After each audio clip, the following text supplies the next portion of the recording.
Já está gravando. Essa aula vai ficar disponível depois. Eu postei só a primeira, mas depois eu vou ajeitar essa playlist assim que acabar a nossa aula. Só abrir aqui a apostila de vocês. Eita,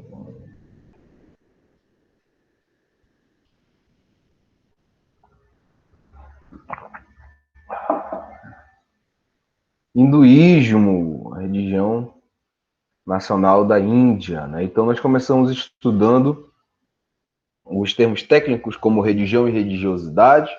A religião ela é instituição, né? Ela é uma instituição e pode ser instituída de várias formas, vários tipos de organização, né? Mas ela não deixa de ser instituição. E ela se caracteriza como religião quando ela é uma instituição cujo principal objetivo é ligar o homem a Deus. Então, muitas vezes a gente faz umas análises. Assim, antes de analisar, eu vou falar logo para você ver. Religiosidade é a forma como um indivíduo ou grupo vive a religião. É como você vive o sentimento religioso. Tá? Normalmente é diferente da religião oficial, da instituição. Tá? Então, assim, às vezes a gente faz umas análises sobre alguns grupos religiosos e o pessoal até se aborrece, manda a gente estudar mais, diz que a gente não entende, diz que não é assim. Só que assim, as pessoas têm que compreender que eu, enquanto professor, né, de ensino religioso, eu faço uma análise científica, tá? Eu faço uma análise baseada na ciência. E a ciência, ela tem que ser universal, tá? Ela tem que ser universal. A ciência ela não pode ter um caráter exclusivista, individualista, certo? Então, quando a gente faz uma análise de uma religião, às vezes não vai bater com a ideia que a religião tem sobre si. Você vê grupos religiosos, se vocês forem perguntar se vocês são uma religião, eles vão dizer, não, nós somos uma ciência, nós não somos uma filosofia, certo? Mas aí quando você vai analisar, são uma religião, por quê? É uma instituição cujo principal objetivo é ligar o homem a Deus. Uma religião, certo? Então é importante destacar isso. Nós estamos aqui fazendo uma análise científica. E religiosidade é a forma de um indivíduo ou coletivo vivenciar a religião. O hinduísmo é uma religião politeísta. Uma polêmica que às vezes acontece. Às vezes você coloca determinada religião como politeísta, e aí os fiéis daquela região vão dizer, não, nós somos monoteístas, porque nós acreditamos num único Deus supremo. Existem os outros, mas existe um Deus supremo. Se for assim, não existe, então, religião politeísta, porque todas as religiões vão ter um Deus supremo. Inclusive o hinduísmo. O hinduísmo não se sabe ao certo o número de deuses que existe no hinduísmo. Né? Existe um número que é 4.444 deuses, mas isso é teoria. Na prática, ninguém sabe quantos tem. Né? Porque tem os deuses, tem variações, tem divindades que surgem, tem os avatares e por aí vai. Tá?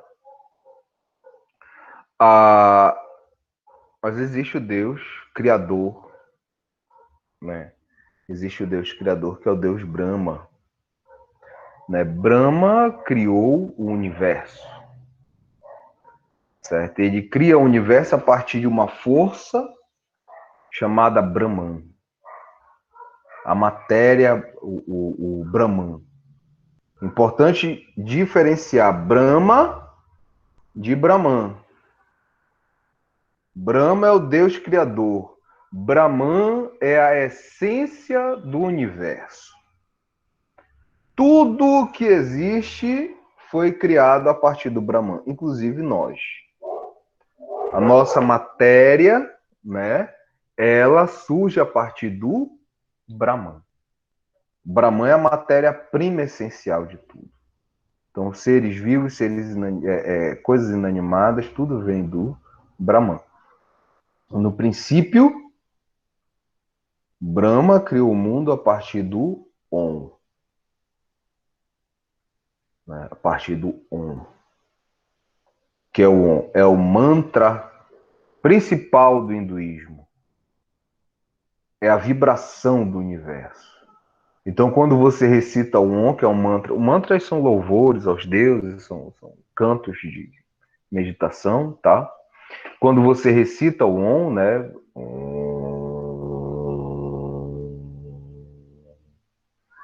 Você está aí, de acordo com o hinduísmo, se harmonizando com a vibração do universo.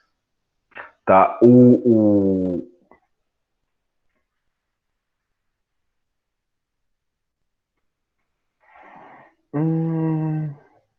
Além de Brahma, existem outros dois deuses que formam a Trimurti, né, que são os três principais deuses do hinduísmo, né, que é Brahma, Vishnu e Shiva.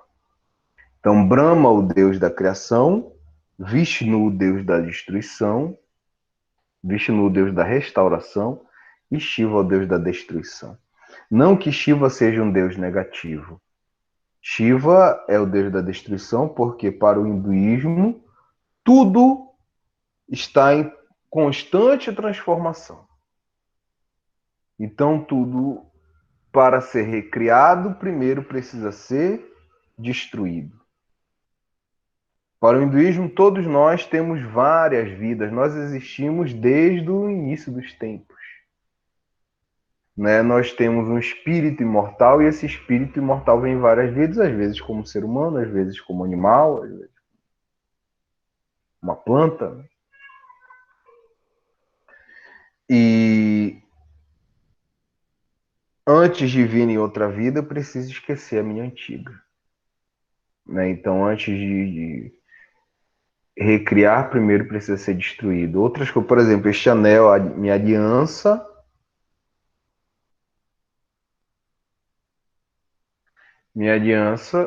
né, de ouro, no passado foi uma pedra de ouro. E essa pedra precisou ser destruída, derretida, para se formar uma aliança. Certo? Então, essa é a visão do hinduísmo sobre toda a existência. Tá? Por isso, existe Shiva, o deus da destruição. Existe também Vishnu, deus da restauração. Ele vem de tempos em tempos à Terra para restaurar a ordem do universo. Né? E aí você tem os avatares de Vishnu. Né? Esses avatares que eu gosto de analisar, eu estudo sobre eles. Eu gosto de estudar sobre eles porque você acaba percebendo uma poética da história da humanidade. Isso eu já fiz essa análise em outra aula, nessa resgatando. Claro, a história da humanidade não registro histórico, mas uma história poética. Tá? Uma história poética.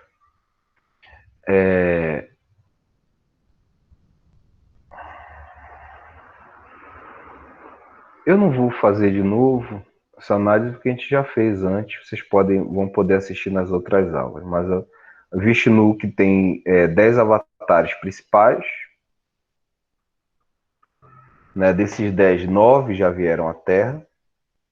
O último, que será o Cavaleiro Cal, que ainda vai vir, foi um avatar predito, né?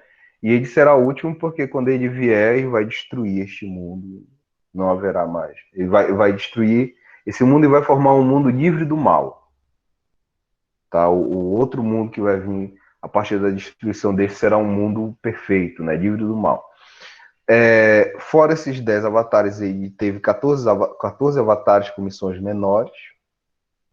Fora esses 14 avatares com missões menores, ele pode vir ao seu bel prazer, né? Ele visita os vários mundos que existem, né? Ele é um deus muito, muito conhecido na Índia, também foi o deus que se espalhou pelo Ocidente, né?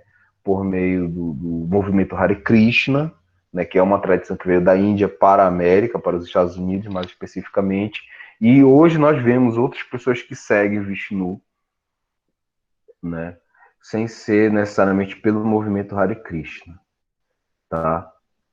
Na Índia, pelo que eu já vi, eu acredito que o mais conhecido é Shiva, tá? Eu acredito que o mais conhecido é Shiva, mas dependendo da região, você também vai ver muito forte a presença de Vishnu. É difícil de dizer, essa é a verdade, tá? A gente tenta deixar a religião compreensível, mas quando você olha mais de perto, você vai ver que é muito complexo, né? Não tem como você fechar assim.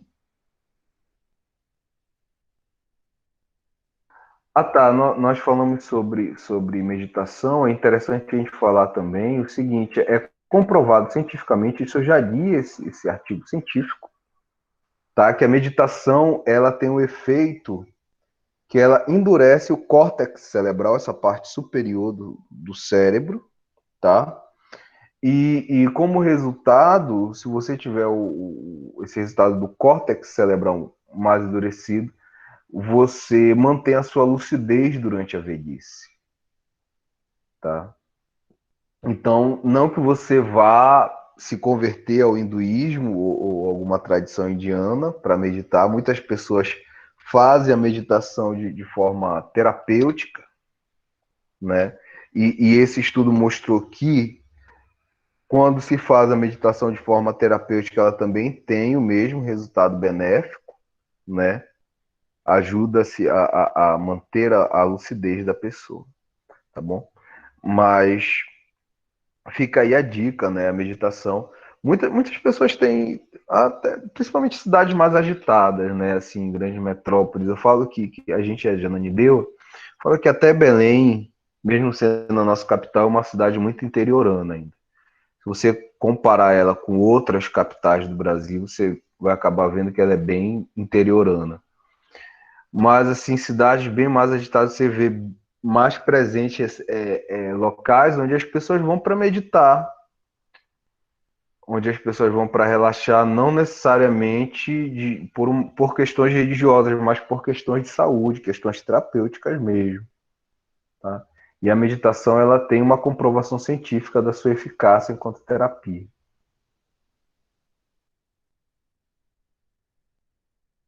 É,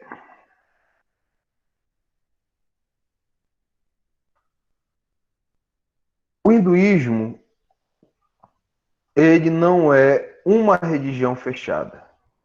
Existem várias tradições na Índia e essas várias tradições são consideradas hinduísmo. Tá? A palavra hinduísmo não existia, ela foi criada pelos ingleses, né? Quando chegam à Índia vão se deparar com aquela religião diferente, e aí já existiam os islâmicos lá também, na Índia, né? E aí eles vão querer, vamos diferenciar os islâmicos, né, do pessoal daqui, dos indianos, aí vai surgir o termo hinduísmo, hinduísmo, né?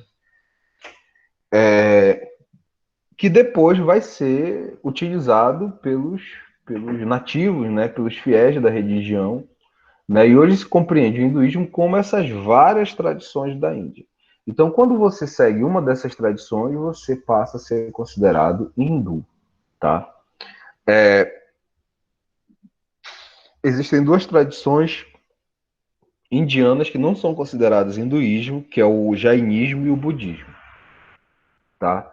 Por que não são consideradas hinduísmo? Apesar de surgir dentro do hinduísmo, elas surgem com muitas discordâncias do hinduísmo.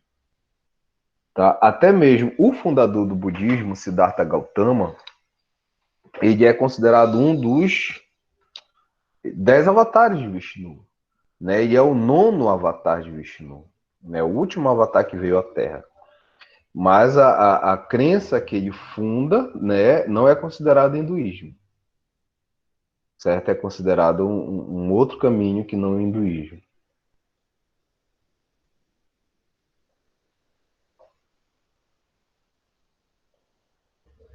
Algumas tradições são. Ah, tá. deixa eu logo comentar. Inclusive no budismo indiano, né, no que a gente chama de budismo tradicional, você vai ver a presença dos outros deuses e tudo mais, né, como Brahma, né, o próprio Siddhartha Gautama, fundador do budismo, seria um avatar de Vishnu, tá? Só que a visão do budismo sobre os deuses é muito diferente. Por exemplo, vai dizer que os deuses são pessoas como nós, né? A diferença é que eles são milenares e muito mais poderosos. Eles vão viver milênios, eles têm poderes que nós não temos, né? Chegamos perto, mas um dia eles vão morrer e vão vir em outra vida e tudo mais. Então essa é a visão que o hinduísmo, o budismo tem sobre os deuses, né? Por isso que e outras razões que fazem isso se diferenciar tanto, né? A gente tem o nome, a gente falou o nome dessas de algumas várias tradições, não vou ficar repetindo porque assim, vocês não vão guardar assim, né? E vocês podem assistir nas outras aulas.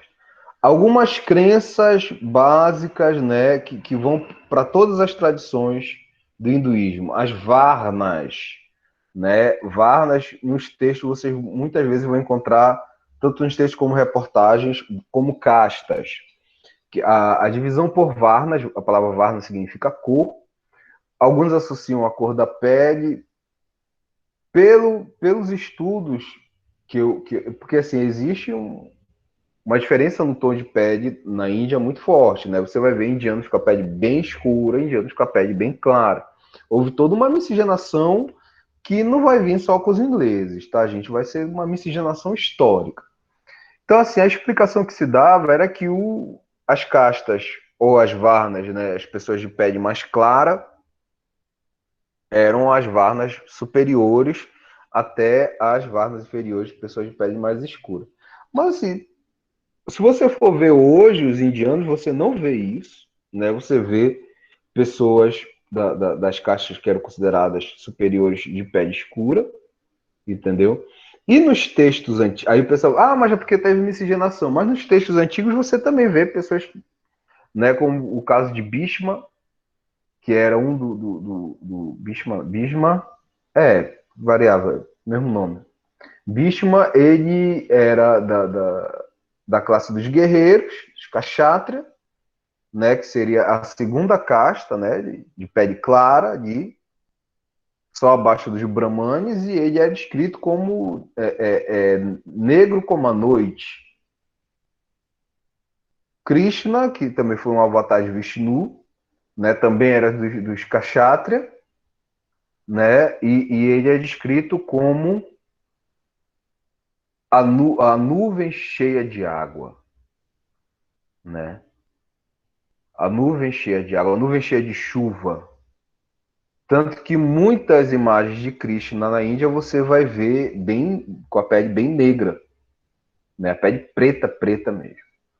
Então, assim, é uma explicação que se dá, nós vamos manter, mas eu gosto de deixar claro que assim, se você for ver na prática, eu não vejo que ocorria tanto. Eu acho que é possível que havia outra explicação que se perdeu com o tempo, né? Ficou mesmo a questão da cor étnica, né?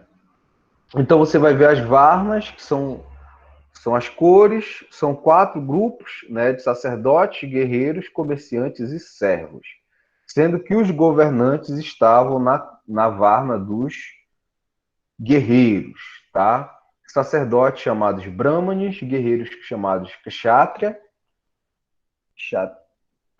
kshatriya, eu não falo hindu, viu, gente? Então não vou falar a palavra bem pronunciada, por favor. Os vaixyas, que são os comerciantes, e os servos, que são os sudras, tá?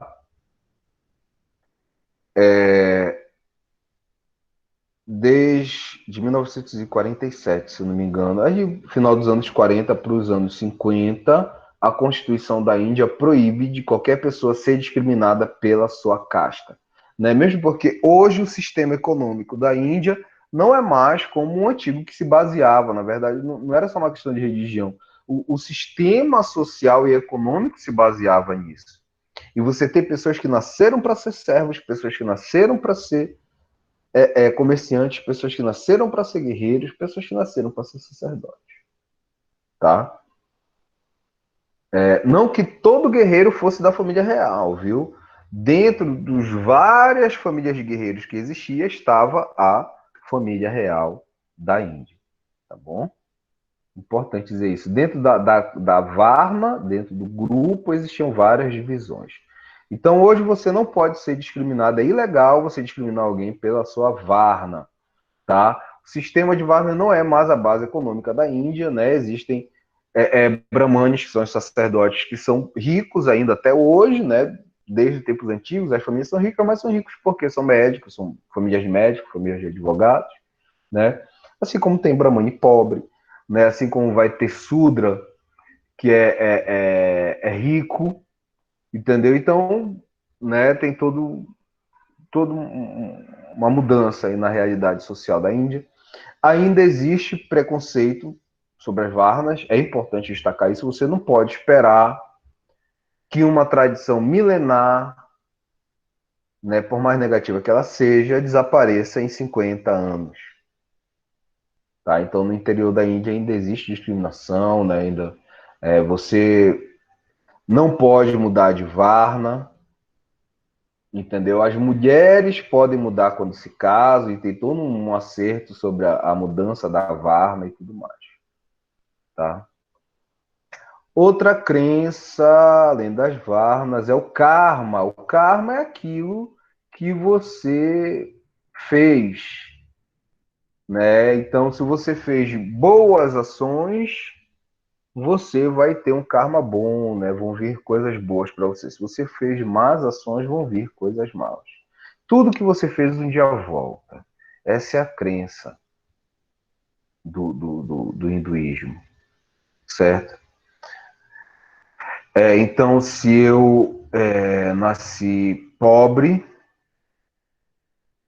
talvez seja o meu karma e eu vou ser pobre pro resto da vida ou até determinado momento da minha vida. Se eu nasci para ser príncipe, nasci numa família real, mas quando eu era criança, eu me separei da minha família, mas um dia eu vou voltar a ser príncipe, que é o meu karma. E isso é bem marcado na mitologia indiana, né? Tem história de um príncipe quando ele nasceu, né? Mas a mãe dele era muito jovem, ela não era casada, ela tinha medo de ser mãe solteira, né? Esse termo que não é mais utilizado, mas a gente usa só de forma didática. E aí ela pega o seu filho e coloca ele num cestinho, e esse filho é criado por pescadores. E aí os seus irmãos que vão vir depois vão ser os filhos de Pandu, né? Os seus pândavas. Todos príncipes, né? Ricos, poderosos. E aí ele cresceu com os pescadores, mas no meio da história, o outro ramo da família real vai chamar ele, vai gostar dele, vai dar um reino para ele assim, do nada, no belo dia vai resolver. Isso mostra a crença no karma, porque aquele personagem da história nasceu para ser príncipe. Aconteceu um desvio, mas a vida, o destino dele é esse, e não adianta o que aconteça. Entendeu? Então essa visão era muito forte, não só nessa história, mas nós vamos ver em outras histórias da mitologia hindu, né? Essa questão do karma, a crença de que você tem um destino, né? E esse destino vai acontecer porque no passado você fez algo, ou nessa vida, ou mais marcante em outra vida, né? O karma a gente normalmente associa a coisas negativas, mas pode ser coisas positivas também que você fez. O Dharma, que é o correto agir, né? É a ordem do universo. A Sansara, que é a crença nas reencarnações. Então, nós estamos presos a Sansara, que é o nascer, morrer e nascer de novo, né? E é uma questão de justiça, porque você precisa pagar por aquilo que você fez de errado, e você precisa receber aquilo que lhe é devido, né? Você foi uma pessoa tão legal, mas pô, nunca aproveitou nada, né? Sua vida era trabalho, né? Não tinha tempo de curtir com a família, não tinha feriado, né? E aí na outra vida você vem com aquela vida mansa, né? Você colhe os frutos que são devidos de uma vida passada, entendeu? A, Agora, fugir da samsara, sair da samsara, chegar à iluminação, né, ao que se chama de moksha, né, o estado de nirvana, é o objetivo do hinduísmo. Né, os deuses, né, eles alcançaram a iluminação. Né, a representação deles, a flor de lótus, que muitos seguram, né, no budismo a gente vai ver muito presente o simbolismo da flor de lótus. Algumas pessoas fazem algumas análises, mas eu vejo que a análise mais interessante, que é bem mais marcante na religião, é que a flor de lótus, desculpa, ela simboliza essa iluminação espiritual. A flor de lótus se abre, assim como se abre a consciência do iluminado. Então, quando a consciência da pessoa iluminada se abre, ela deixa de ser influenciada por esse mundo. Né? O mundo não a afeta mais, nem a dor, nem a tristeza, nem a alegria, nem a fome, nem os vícios. Né? A pessoa se torna uma pessoa iluminada. Isso é uma crença indiana das várias tradições indianas.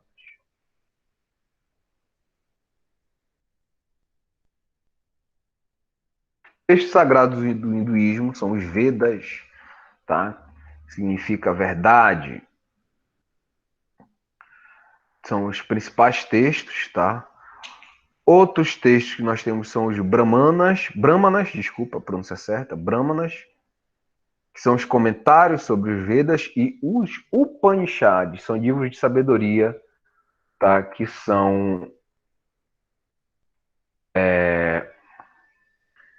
foram escritos em forma de diálogo entre mestre e discípulo, tá?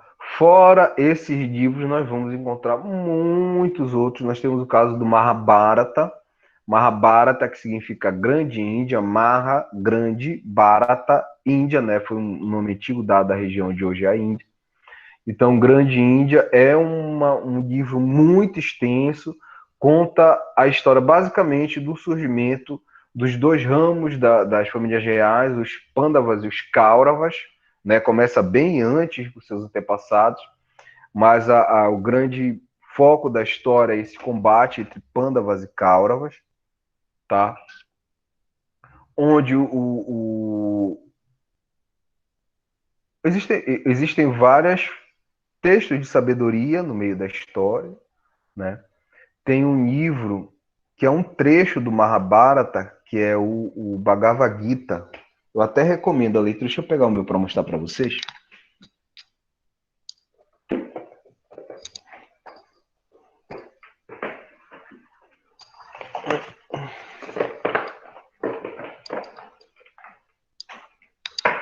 É um que eu tenho. Esse aqui eu comprei. O Bhagavad Gita. Esse aqui é uma edição interessante. Tem umas ilustrações, né? Mas é interessante porque é bem para quem é da religião do movimento Hare Krishna. Ele é o principal livro do movimento Hare Krishna. Né? Ele vem vem com verso em sânscrito, que é a língua tradicional da Índia. Acho que vai dar para você ver essa, totalmente diferente da nossa. Vem a literação e vem a tradução, então é bem bacana. E vem com comentário também. Cada verso tem um comentário, foi bem. Imagem só essa mesmo aqui que tem, tá? Então, o Bhagavad Gita ele é um trecho, ele é uma parte do Mahabharata e é um livro todo de ensinamentos. Então, o Mahabharata é bem isso, tem a história, vem o ensinamento e tudo mais. A, a, assim, uma das análises que fazem, né, os Pandavas simbolizando o bem e os Kauravas o mal. Né? Até o líder dos Kauravas, né, Duryodhana, ele é falado como a encarnação do mal. Eu não gosto tanto de analisar assim o bem e o mal. Eu acho mais interessante a gente, pelo que a história fala, né, o corpo e o espírito, a eterna luta do corpo contra o espírito, né? Que as religiões falam muito e eu acho que é algo muito presente na nossa vida do dia a dia, né? Nossa realidade. Nós somos seres humanos, nós somos cheios de vícios. Quando eu falo de vício, não estou me referindo só à questão de substâncias, né?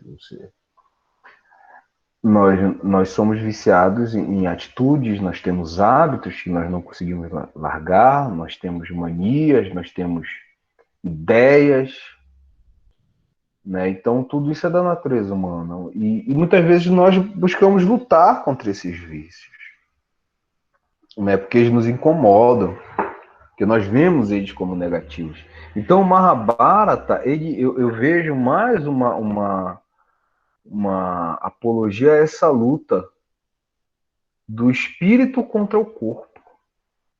Tanto que no final da batalha entre Pandavas e Kauravas, o reino da Índia, né, que estava em disputa, é governado por Yudhishthir, que era o mais sábio, o mais virtuoso dos Pandavas, e Dhritarashtra, que era o pai dos Kauravas, né, o rei cego. A cegueira de Dhritarashtra simboliza exatamente o físico, o corpo, né? Às vezes nós nos deparamos, puxa, mas eu fiz isso, eu nem me toquei, nós fomos levados pelos nossos impulsos, né? Principalmente nessa fase da juventude, né? Da adolescência, da primeira parte da fase adulta, quando os hormônios estão mais fortes, às vezes você se aborrece muito mais fácil, né? Você se enfurece muito mais fácil, consequência desses hormônios que estão sendo, né, estão bombardeando o teu corpo para você ter um desenvolvimento físico, né? Então eu vejo muito por esse lado. Além do Mahabharata, nós temos o Ramayana, né, que conta a história do guerreiro Rama, né, em busca, né, que tem sua esposa sequestrada por um demônio, Ravana, né, seu opositor Ravana. Rama, que também é um avatar de Vishnu, né, ele é o sétimo avatar de Vishnu. E aí ele sai em várias aventuras até resgatar sua esposa. Né, também sempre com várias lições de sabedoria e tudo mais, né, além da aventura, né, mas várias lições de sabedoria. Coloquei inclusive o link de um filme baseado na história de Rama para vocês assistirem, recomendo. Tá? E é isso, fechou a nossa revisão. Quem tiver alguma dúvida, eu vou parar a gravação agora. Lembrando, daqui a pouco eu vou postar todas as nossas aulas, tá, sobre hinduísmo na página Neuto Vieira Martins Filho. Vocês procurem lá no YouTube. Não precisa dar like, não precisa compartilhar, não precisa comentar, nem ligar o sininho. Só assistam. Tá, leiam o texto, coloquei o link para vocês baixarem a apostila, tá? Estudem a apostila, né? Foi entregue para vocês e agora vocês vão poder fazer perguntas, tá bom? Só parar a gravação aqui.